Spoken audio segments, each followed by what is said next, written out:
Assalamualaikum dan salam sejahtera buat penonton Kisah Semasa TV. Ini jawapan daripada Kementerian Kewangan. Mengapa tiada bayaran STR 2026 untuk kategori bujang?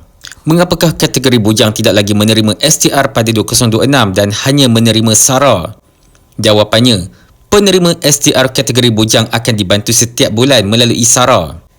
Melalui bantuan SARA bulanan, individu kategori bujang yang berkelayakan menerima RM50 sehingga RM100 setiap bulan berbanding STR yang diberikan secara berfasa. Menurut Kementerian Kewangan juga, penambahbaikan bantuan STR dan SARA 2026 lebih bersasar dan lebih konsisten.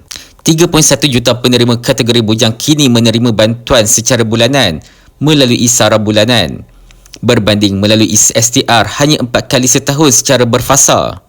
Penerima e-Kasih menerima bantuan sehingga RM4,600 setahun, manakala penerima selain e-Kasih menikmati bantuan sehingga RM3,400 setahun.